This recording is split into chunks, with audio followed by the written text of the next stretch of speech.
Primera de Pedro, capítulo 1.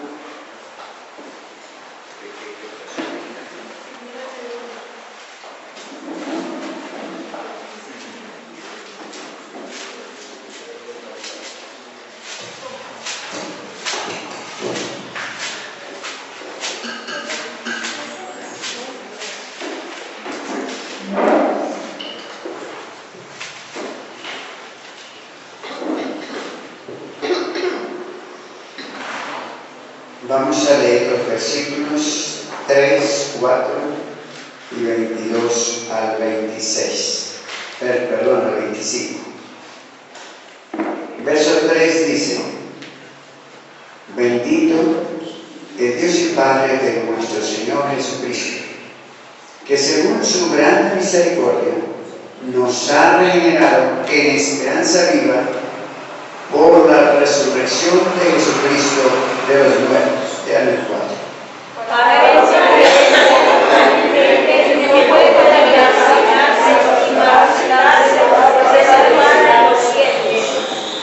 El verso 22 en adelante dice: habiendo purificado vuestras almas en la obediencia de la verdad por el Espíritu, en caridad hermanable sin fingimiento, amaos unos a otros, entrañablemente de corazón puro. Siendo relación no de simiente, sino de corruptible, por la palabra de Dios, que vive y permanece para siempre. Porque toda carne es como la hierba, y toda la gloria del hombre como la flor de la hierba. Sécase la hierba y la flor se cayó. Mas la palabra permanece perpetuamente, y esta es la palabra por el Evangelio os es anunciada. Amén y amén. Gloria a Dios. Padre, ahora por esta palabra enséñanos en el tema que vamos a tratar, Señor. Sea por tu Espíritu Santo, abriendo nuestro entendimiento, colocando sabiduría y dando conocimiento. Ahora, Señor, toma este lugar, llénalo con tu presencia santa. Y en el nombre de Jesús, reprendo toda opresión del enemigo, todo espíritu que quiere impedir, en el nombre de Jesús, es echado fuera. Ahora, en el nombre de Jesús, sea este lugar santificado y lleno de la presencia del Espíritu Santo. Dame abundancia de palabra, facilidad de expresión. Gracia delante de mis hermanos y autoridad en tu palabra, en el nombre de Jesús. Amén.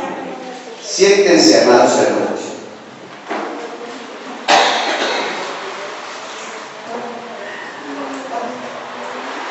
Bien, vamos a seguir con el punto que quedamos el miércoles pasado, que fue medios por los cuales es hecha la regeneración en los que aceptan a Cristo Jesús. Entonces vamos a estar mirando acerca de esos medios por los cuales es hecha esa regeneración en cada creyente, en cada persona que ha aceptado a Cristo. Y tenemos aquí en estos versículos que el apóstol, bajo la unción del Espíritu Santo, dirección e iluminación, él comienza bendiciendo el nombre de Dios el Padre y a la vez señalando que por su grande misericordia nos es hecha, ¿qué cosa?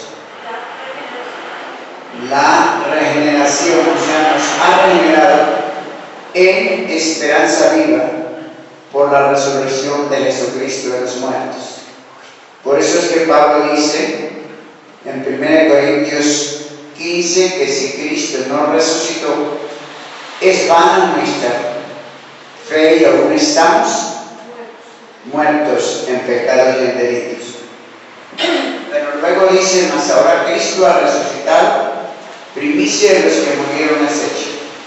Así que nuestra esperanza no está en un muerto, sino en uno que vive para siempre, que dio su vida por nosotros y resucitó victorioso, y por medio de su poder nuestra vida cambia, es transformada. Ahora el propósito que nos señala la palabra de ser regenerados es para una herencia, nos dice el verso 4, para una herencia incorruptible. Así que nos está hablando de algo espiritual, de algo que no se puede corromper, no se puede dañar, no se puede contaminar, y es la herencia que Dios ha preparado para aquellos que hemos creído, y esta está reservada en los cielos. Y de aquí nosotros podemos también observar que la Biblia dice que nuestra vivienda está ¿dónde? Los cielos. Y nos dice que de donde esperamos, ¿a quién? Al Señor Jesucristo. Es una de las partes importantes. Nosotros lo esperamos, por supuesto. Y de esta manera la palabra nos está llevando a que consideremos esa herencia. No es una herencia corruptible, no es una herencia terrenal, no es una herencia que se compra por dinero, tampoco es una herencia que se acumula por alguna clase de riqueza material, porque Jesús ordenó dónde hacer esa riqueza o tesoros en el reino de los cielos, donde está Cristo sentado a la diestra del Padre. Por eso es la parte importante que a nosotros estudiar la palabra debemos darnos cuenta que Dios quiere nuestra regeneración, o sea, que nuestra alma y nuestro espíritu sean regenerados, o sea, transformado, cambiado, para lograr alcanzar en nosotros que sea formada la imagen de Cristo. Para ello fuimos llamados y Dios nos llamó con vocación santa. Dios nos llamó para ser formados conforme a la imagen de Cristo Jesús. Ahora, el verso 22 nos dice: habiendo purificado vuestras almas, ¿en qué? En la obediencia. O sea que si no hay obediencia a la palabra del Señor, no hay pureza del alma. Si se desobedece a cualquier mandamiento del Señor dado para nosotros, ya no hay obediencia, porque hay rebelión. La desobediencia es rebelión, y por eso señala que nuestras almas son purificadas en la obediencia de la verdad. Notemos que está diciendo no de la mentira, sino de la verdad. Y esa verdad nos ha sido dada a través de las Escrituras por Dios, dando esa inspiración a los que escribieron las Escrituras por el Espíritu Santo. Y es Dios el que ordenó escribirlas, es Dios el que habló, y es Dios el que dio los mandamientos. Y por eso, en la parte importante que señala de la obediencia por el Espíritu, y también nos dice en hermanable sin fingimiento. y nos habla de qué manera hay que amarnos. Entrañablemente. ¿Con qué clase de corazón? Puro. Y es la razón entonces para tener que pedirle a Dios que Él nos dé un nuevo corazón, que sea puro. Y el verso 23 dice, siendo renacidos, o sea, nacidos de nuevo, no de simiente corruptible, sino de incorruptible. O sea, esta aclaración la hace la palabra para que no se piense que es un renacimiento de morir y volver a nacer físicamente. No. Es un nacimiento espiritual. La vez pasada hablé en que nosotros, los que tenemos a Cristo, hemos nacido 2 veces. La primera, el nacimiento natural, y el segundo, el nacimiento al aceptar a Cristo, donde el Espíritu Santo nos bautizó en el cuerpo de Cristo.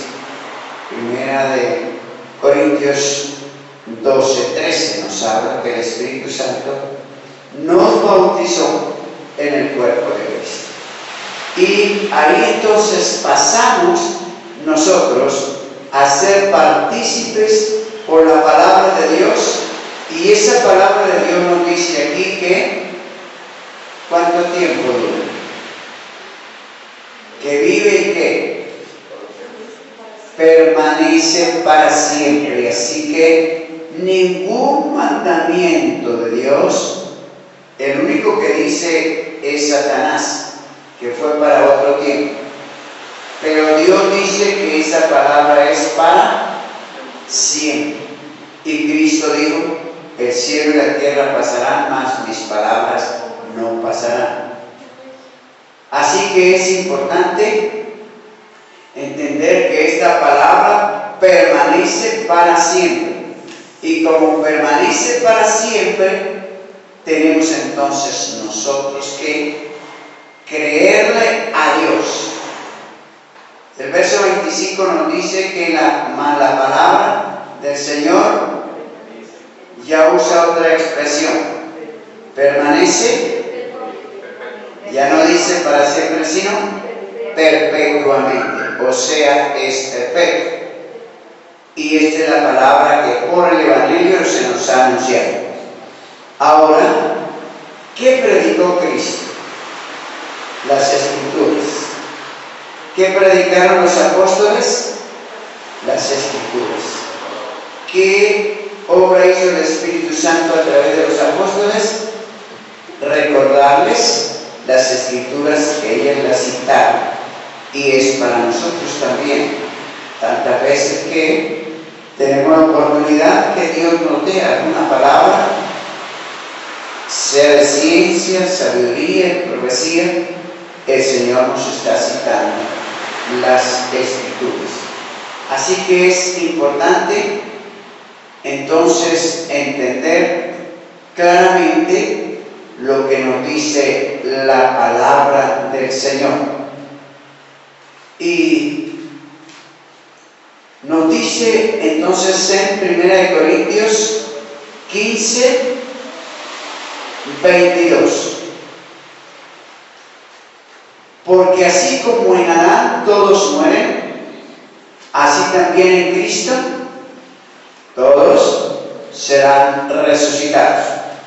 Ahora aquí también hay que aclarar, todos los seres humanos están sentenciados a muerte, porque es lo que trajo la desobediencia al mandato que Dios había dado a Daniel. Satanás le dijo, no moriréis, pero Satanás es mentiroso y todos los seres humanos están sentenciados a muerte, porque la Biblia dice que está establecido a los hombres que mueran una vez y después el juicio. Entonces, aquí nos habla en manera clara, porque como en Adán todos mueren, así también en Cristo todos serán vivificados. Ya ya nos pasa a hablarnos lo que va a suceder cuando Cristo venga. Todos los que murieron en la fe de Cristo, cuando Él venga, van a ser levantados de los sepulcros o donde haya quedado el cuerpo de la persona redimida por Cristo, cuando Él aparezca en las nubes y suene esa séptima trompeta. Dice que resucitarán los que murieron, es decir, creyéndole al Señor las promesas, viviendo para Él una vida nueva que alcanzaron, fueron renovados. Cuando Él aparezca en las nubes, serán vivificados. Y ahí es donde, en el mismo capítulo de 1 Corintios 15, hay una pregunta donde dice, es decir, San Pablo hablando dice, alguno dirá, ¿con qué cuerpo resucitará? Y no sé si los hermanos, alguien haya pensado alguna vez, cuando resuciten en la venida del Señor, ¿con qué cuerpo habrán de resucitar? Pues esa pregunta el apóstol la respondió, y luego él dice, dirá alguno con qué cuerpo resucitará. Y entonces él, por el Espíritu Santo, ¿cómo lo llama? Necio. Lo que tú sembraste, ¿acaso el grano de trigo desnudo no es el que sale? O sea, la semilla que se coloca en la tierra. Esa queda allí, pero lo que sale es un tallo, una planta que no tiene nada de parecido a la semilla que se colocó. Sale diferente y sale con vida. Así también el cuerpo será un cuerpo espiritual, un cuerpo de carácter celestial, un cuerpo de carácter angelical que ya no muere, que no necesita de alimento alguno físico, que no va a necesitar de vestiduras físicas, que no va a sufrir de sed, ni hambre, ni sueño, porque dice la palabra que seremos como los ángeles. Jesús mismo lo dijo. Por eso es importante acerca de esta maravillosa esperanza que tenemos en la palabra. El verso 23 nos dice, cada uno en su orden. En la Biblia del oso está Cristo, luego sí, las primicias, o sea, Cristo el primero de la resurrección, y las primicias los que resucitaron con Cristo el día que Él resucitó de los muertos. Algunos, no fueron todos, dicen que algunos de los santos que habían muerto resucitaron y anduvieron por la ciudad y aparecieron a muchos. Y a los 40 días, cuando el Señor ascendió a los cielos, todos los que estaban en el paraíso fueron llevados al tercer cielo, a donde Pablo con los años después dice que él fue llevado al tercer cielo, al paraíso. E incluso dice que allí oyó palabras que el hombre no puede decir, es decir, no hay palabras humanas que puedan decir o explicar lo que él oyó, y por eso no colocó las palabras que él oyó. Pero vio, confirmó que el paraíso está en el tercer cielo. Y así que a ello creemos. Una señora tuvo según ella, una visión que había ido al infierno y había subido al cielo, y señala unas cuantas cosas, pero luego dice que se había dado cuenta que el paraíso no estaba en el cielo. Con esa mentira, todo lo que puede decir lo echó abajo, porque nosotros nos guiamos por lo que dice la palabra, a la ley y al testimonio. Si no es así es porque todavía está en tinieblas, o sea, no le aman así. Y por eso, así sea un ángel que venga a decir otra cosa diferente a lo que está en la palabra de Dios, el apóstol Pablo dice, sea anatema. O alguno de los grandes predicadores que han predicado la verdad, pero de pronto dicen lo que no es, entonces dice, sea maldito. Así que por eso a la palabra de Dios no se puede añadirle, no se puede quitar. Esa es una de las cosas bien importantes para nosotros tomar en cuenta lo que la palabra de Dios nos dice. Así que de esta manera, analizando y pensando lo que la palabra de Dios nos dice por el apóstol Pedro, por el apóstol Pablo, nosotros fuimos rescatados por el Señor Jesucristo, redimidos, se nos dio vida y se nos decretó un orden de vida, que eso está en los mandamientos que están en la palabra de Dios, y esa palabra se nos ha dado como el código divino para obedecerlo, para de esa manera, si lo obedecemos, entonces tendremos esperanza de heredar ese reino celestial. Y es así que de esa manera es el Espíritu Santo que nos habla de una herencia incorruptible. Ahora, aquí podríamos nosotros hacernos una pregunta a todos, o hacerla indirectamente. Y si se hace indirectamente sería, ¿cuál es la herencia? Y cómo muchos creen llegar a poseerla sin vida y santidad. ¿Cuál es la herencia? Pero ¿cómo tantos que dicen que van para el cielo, cómo la van a poseer si la misma Escritura dice sin santidad? ¿Qué pasa? Nadie verá al Señor. Y si no va a ver al Señor es porque al morir, a donde es enviado, allí quedará, no va a subir al cielo. Entonces, por eso es esa pregunta, ¿cuál es la herencia?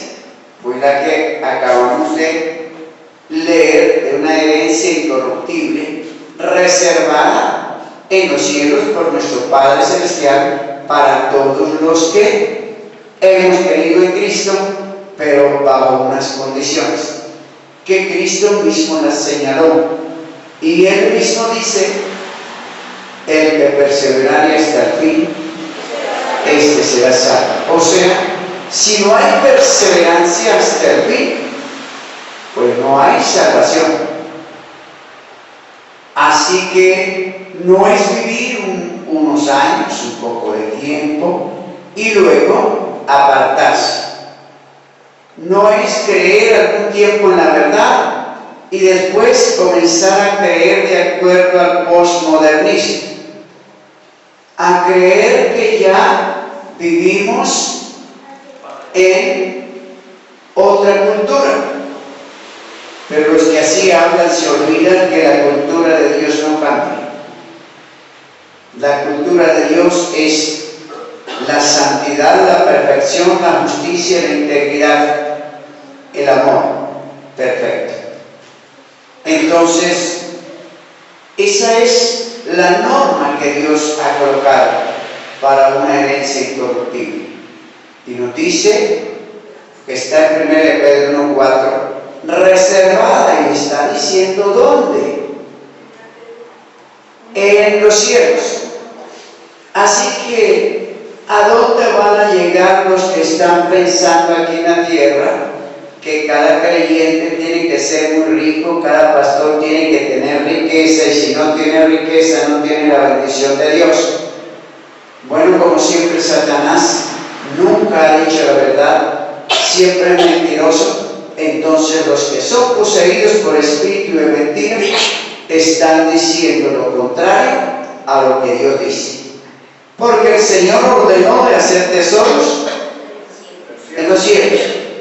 Y Él también advirtió diciendo, ¿qué sacará el hombre si ganare todo el mundo y perdiere su alma? O sea, puede alcanzar. Aún pudiera llegar a poseer todo el mundo, pero si pierde su alma, todo lo ha perdido. Y por eso es la parte importante que está aquí esta pregunta. ¿Cuál es esa herencia? Pero ¿cómo poseerla? Si no se vive la vida que el Señor nos ha dado, si no se practica la obediencia a la palabra de Dios, pues tampoco se alcanza. Y la obediencia es, primero, creerle a Dios, segundo, obedecer eso que Dios nos ha ordenado para tener derecho a poseer esa patria celestial. Porque allí dice la palabra que no entrará nada sucio ni que hace abominación, sino los lavados y emblanquecidos en la sangre del Cordero. Por eso que es en gran manera importante tomar en cuenta lo que nos dice la palabra del Señor. ¿Queremos esa herencia? Entonces obedezcamos la palabra de Dios. No coloquemos oído a los que nos dicen que se vive en otra cultura, que hay que vivir de acuerdo al presente siglo,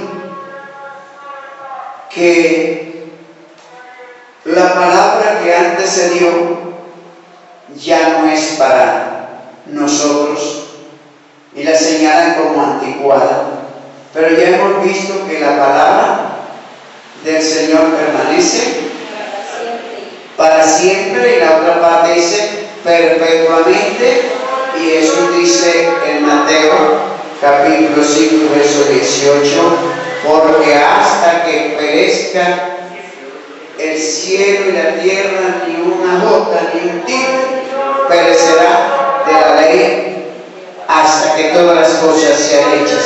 Por eso es sumamente importante tomar en cuenta que lo que Dios dio permanece para siempre.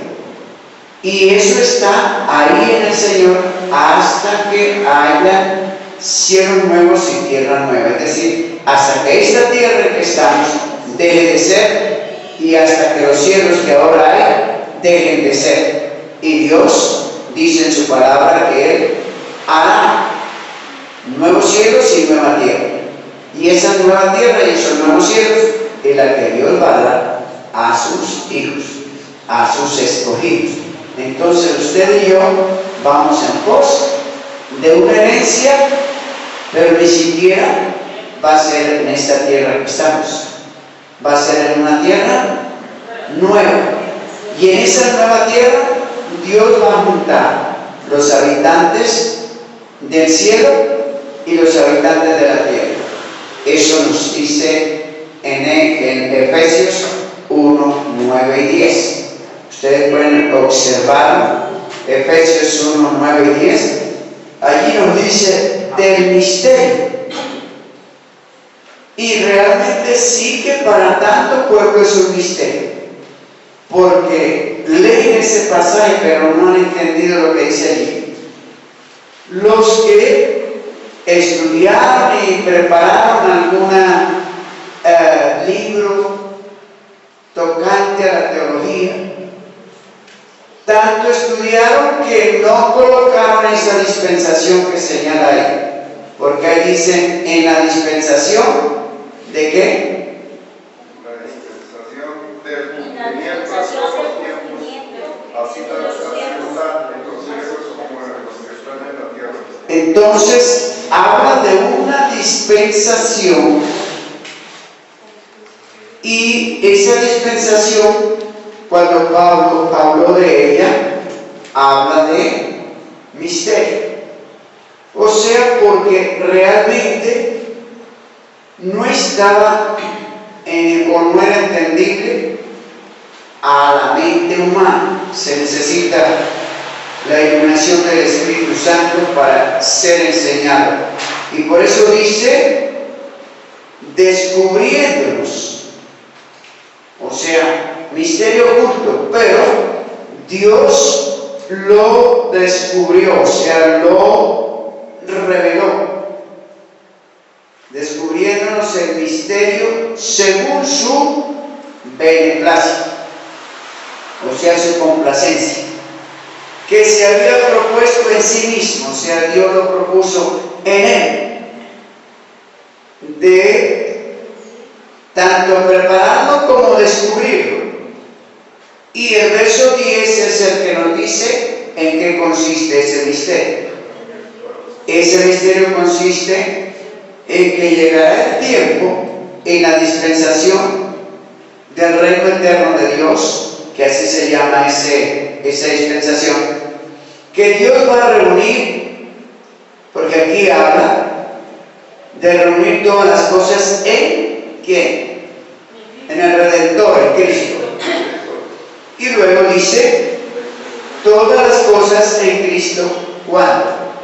En la dispensación del cumplimiento de los tiempos, o sea que allí terminan todas las edades, todos los tiempos se reúnen allí en esa novena dispensación, y entonces todo es hecho nuevo y empieza una nueva dispensación que es la del reino eterno de Dios con todo nuevo. Entonces, en la herencia que esperamos, Dios va a dar a su pueblo todo nuevo. No va a dejar ningún lugar donde haya habido pecado, donde haya estado Satanás, sino que será todo puro para sus santos, porque Dios es santo y los que van a estar en su presencia tienen que ser santos. Por eso dice la palabra claramente que no entrará allí cosa sucia. Y eso dice Apocalipsis 21:8. Y si no entra cosa sucia, dice allí, o que hace abominación. Quisiera que ese texto lo observen bien. Dice, no entra a esa santa ciudad cosa sucia. No entran los incrédulos, no entran los que hacen abominación. Y abominación no consiste solamente de una clase de pecado, sino muchas clases de pecados que se les llama abominación. Entre ellos está la idolatría, esa abominación. Hechos de lo que tanto se ve ahora de homosexualidad. El vestir del hombre como la mujer o la mujer como el hombre, eso es abominación delante de Dios. Aberraciones con animales y todo lo que es abominable es declarado en esa manera y que no va a entrar, no va a entrar. Ahí habla claramente. Ahora, hay creyentes incrédulos que dicen estar en Cristo pero no le creen a Dios. ¿Quiénes son esos creyentes incrédulos? Cuando se lee estos versículos y no los obedecen, ¿qué son? Incrédulos. ¿Y cómo se le llaman los incrédulos? Rebeldes. Entonces no se le cree a Dios. Y como al cielo no pueden entrar los incrédulos, entonces ¿qué pasa? La misma persona se destituye porque no va a entrar allí, sino los que le han creído a Dios, porque en Dios no hay mentira. Por eso es importante que nosotros realmente veamos con claridad lo que nos dice la palabra del Señor, de esa herencia. Y por eso dice que miráramos también ese versículo que está reservada esa herencia. Y en Santiago 1:18, que nos cita la palabra, dice, hablando de Él, o sea, del Señor, Él de su voluntad nos ha engendrado. ¿Quién nos engendró a nosotros? Hablando de lo espiritual. Dios, ¿por medio de quién? Por el Espíritu Santo. Nacidos del agua y del Espíritu. Fuimos entonces sumergidos en el cuerpo de Cristo y pasamos a ser el cuerpo de Cristo, o sea, la iglesia, cuya cabeza es Cristo, y Cristo es la roca sobre la cual está edificada la iglesia. Así que nos dice, nos han engendrado por la palabra de verdad, para que seamos primicias de ¿qué? De sus criaturas. Así que cada uno que hemos recibido a Cristo, fuimos engendrados por obra del Espíritu Santo. Y aquí podemos entender de una manera clara: Cristo Jesús, al tomar forma humana, fue engendrado por obra del Espíritu Santo en la voluntad de Dios. Nosotros, para ser hijos de Dios, también engendrados por obra del Espíritu Santo, a través de la palabra, cuando la oímos, nos trajo a Cristo, y al aceptar a Cristo, nos bautizó en el cuerpo de Cristo, y al bautizarnos en el cuerpo de Cristo, recibimos naturaleza divina, y fuimos sellados por el Espíritu como propiedad de Dios. Cada uno de nosotros somos identificados que somos propiedad de Dios si tenemos el sello del Espíritu Santo.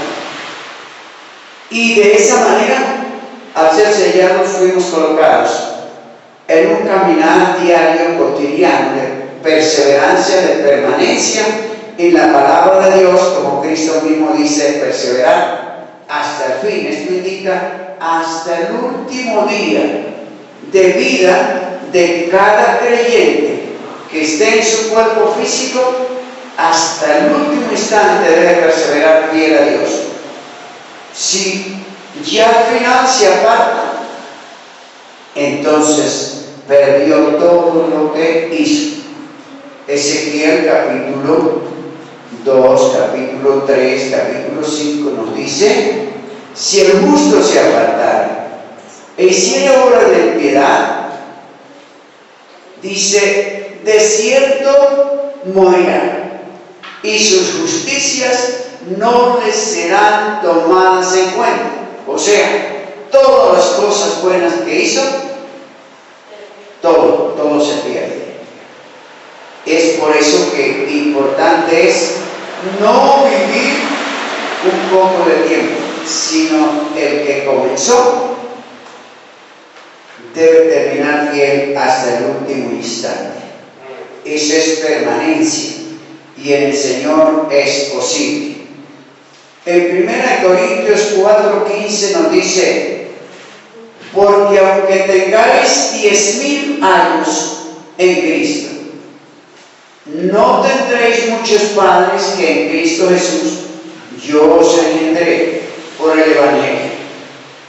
Eso indica también que Dios usa a cada persona, a cada creyente, para alcanzar a otros, los cuales al traerlos a Cristo son engendrados por obra del Espíritu Santo, pero el que trae a esa persona a Cristo es señalado como si fuera el Padre, pero en el sentido espiritual. ¿Y pastor qué es ayo? ¿Ayo qué es? Ayo, ¿Qué significa? ayo es como decir bastón o medio para traernos a Cristo. Entonces, el ayo, o sea, como decir uno, muchos apoyos. Cualquiera que lo ayuda se constituye en un ayo, lo está apoyando, se está sustentando, afirmando en ese ayo.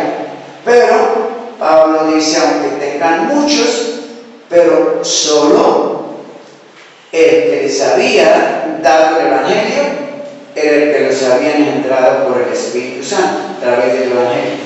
Es lo que él quiere decir ahí.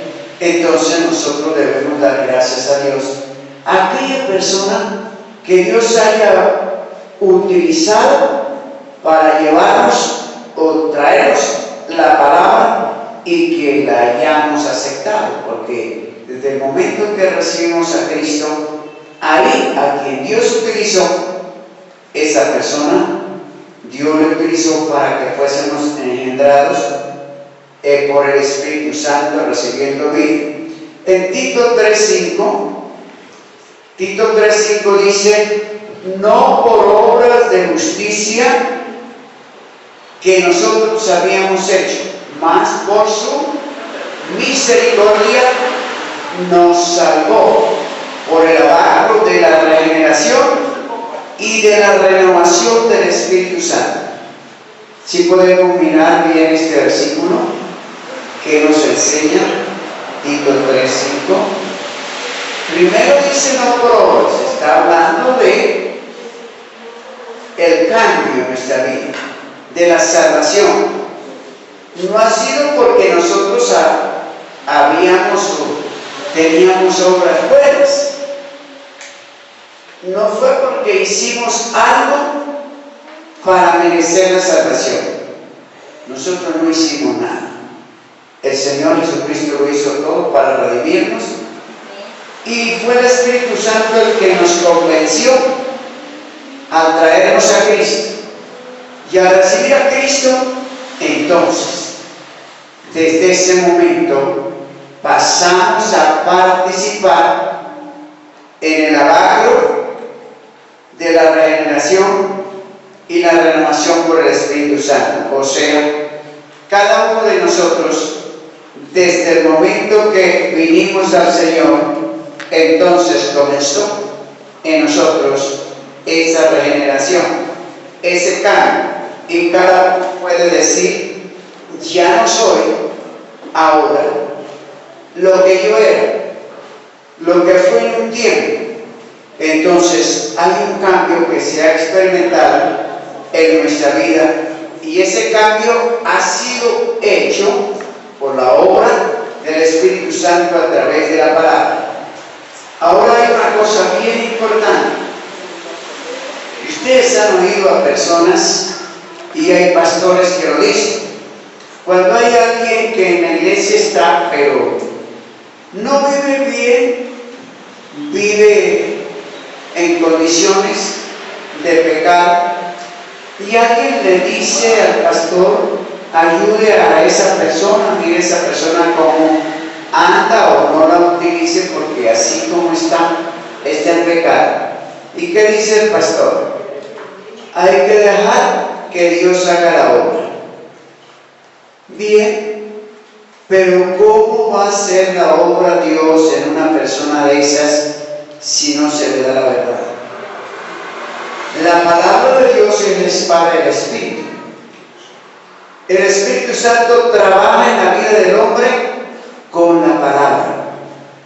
Cuando no se estudia la palabra o no se da la enseñanza, pues el Espíritu Santo no tiene en la persona la palabra para, a través de la palabra, redarguirlo, exhortarlo y traerlo al conocimiento de la verdad. Por eso nadie puede cambiar sin la palabra de Dios.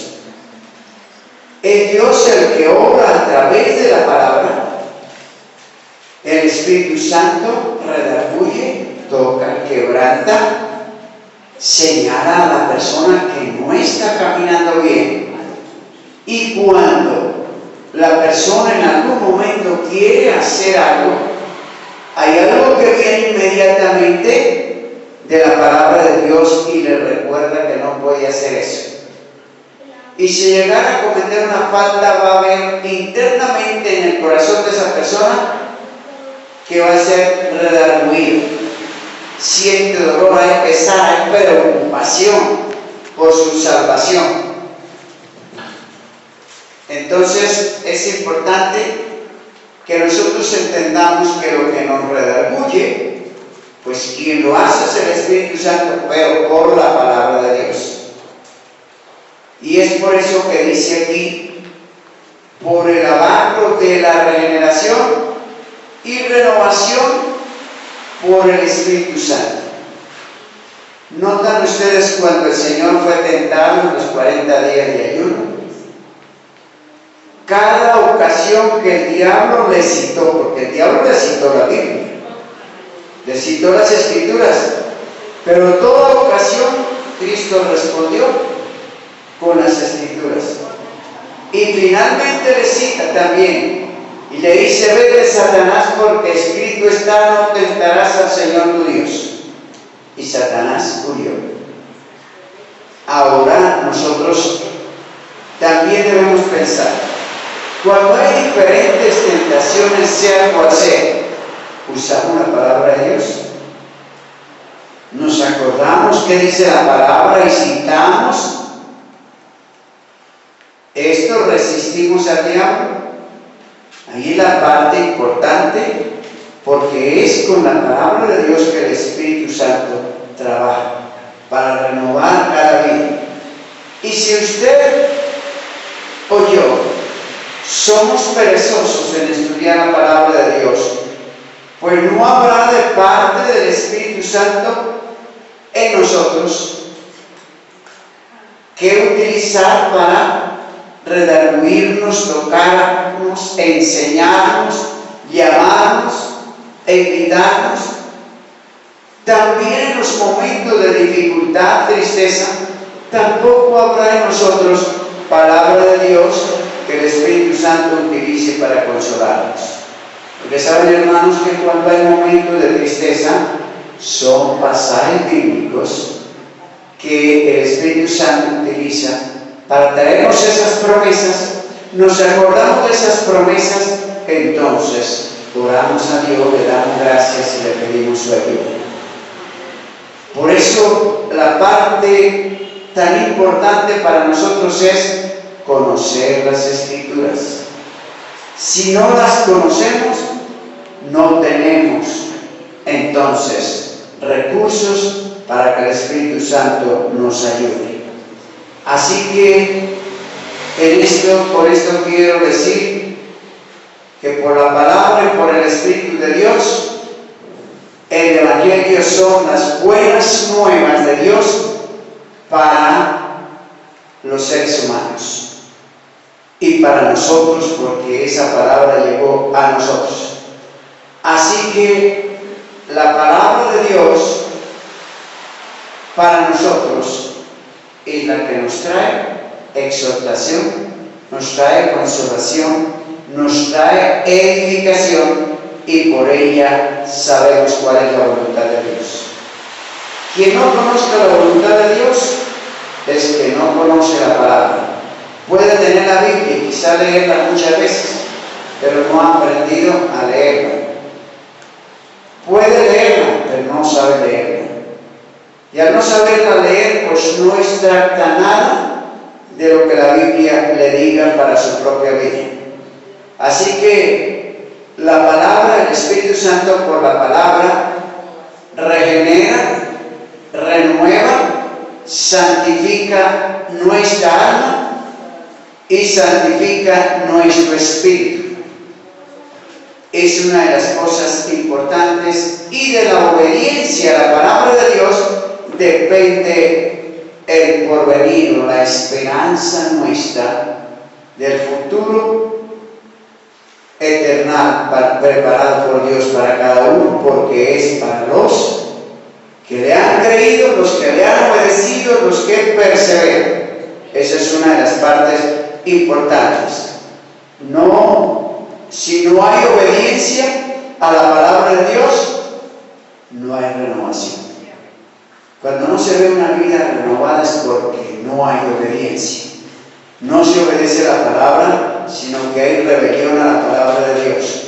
No hay regeneración, pues entonces no hay transformación. El Espíritu obra en cada creyente por la palabra de Dios, y si no es enseñada y leída correctamente y entendida, entonces nunca la persona va a cambiar de sus costumbres, de sus hábitos, de sus sentimientos, de su manera de orar, y siempre habrá en la persona aquello que dice: yo me siento bien, así como estoy me ama el Señor. Pero cuando una persona dice así es porque desconoce lo que Dios dice, o si lo ha leído no lo quiere, sencillamente dice esas palabras como para tratar de ahogar su propia conciencia.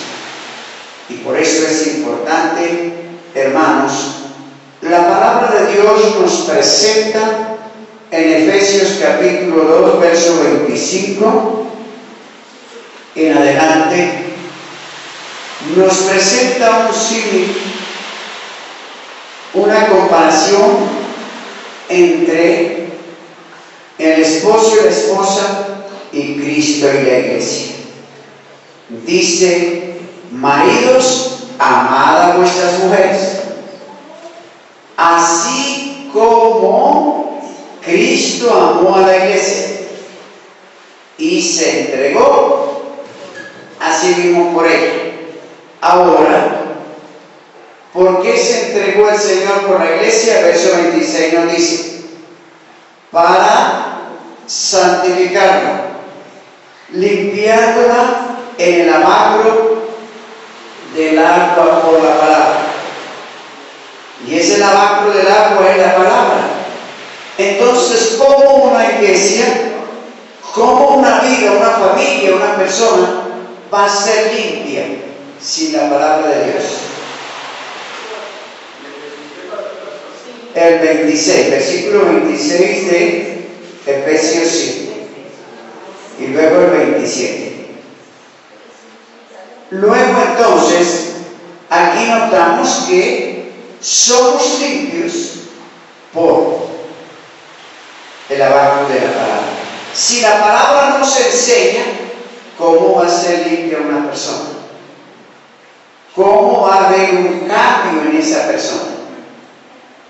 El verso 27 dice: el propósito de limpiar la iglesia es para presentarse la gloriosa para sí, una iglesia que, ¿qué dice? Que no tuviese mancha, ni arruga, ni cosa semejante, sino que fuese santa y sin mancha. Si entendemos bien ese versículo 27, porque si no se entiende, tendría que haber una venda del diablo colocada en la mente de las personas, en los ojos espirituales. Porque aquí está presentándonos o enseñándonos qué iglesia es la que quiere Cristo que se les sea presentada.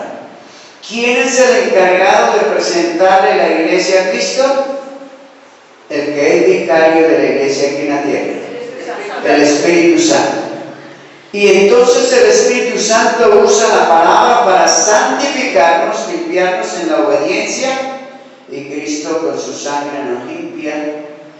Entonces el propósito es para una iglesia que esté sin ninguna clase de pecado. No haya arruga, no haya cosas semejantes, tiene que ser santa y sin mancha.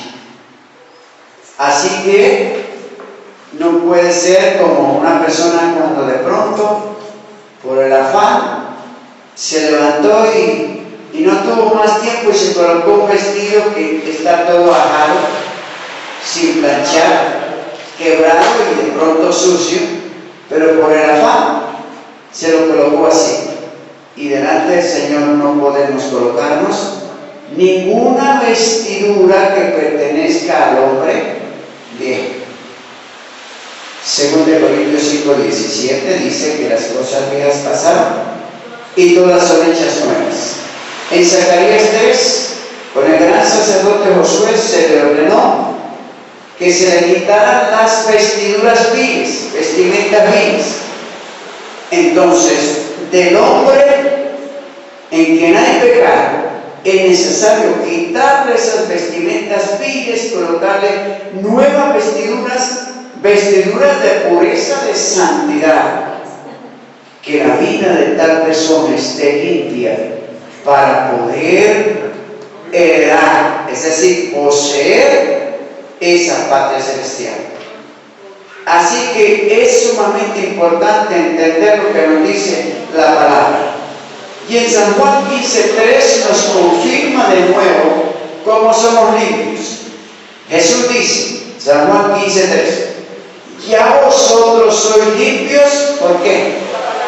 Por la palabra que os he hablado. Si no se habla la palabra de Dios en la iglesia, ¿con qué es limpia la congregación o los creyentes? Si no se enseña, si una persona va a un lugar y lo único que puede escuchar es un mensaje de la siembra, del dinero y de lo que va a tener, ¿se puede limpiar el alma con eso? Los intereses son materiales, pero aquí habla de nosotros ser limpios por la palabra que el Señor habló. Si aplicamos esa palabra nos limpia. Y para que seamos limpios tenemos que obedecerla. Es decir, lo que nos dice Dios en su palabra, eso tenemos que hacer. Si nos dice que hay que orar, pues hay que orar. Si nos dice que hay que ayunar, hay que ayunar. Si nos dice vigilar, hay que vigilar. Si nos dice escudriñar la palabra, hay que escudriñarla. De vivirla, pues hay que vivirla. De obedecerla, hay que obedecerla.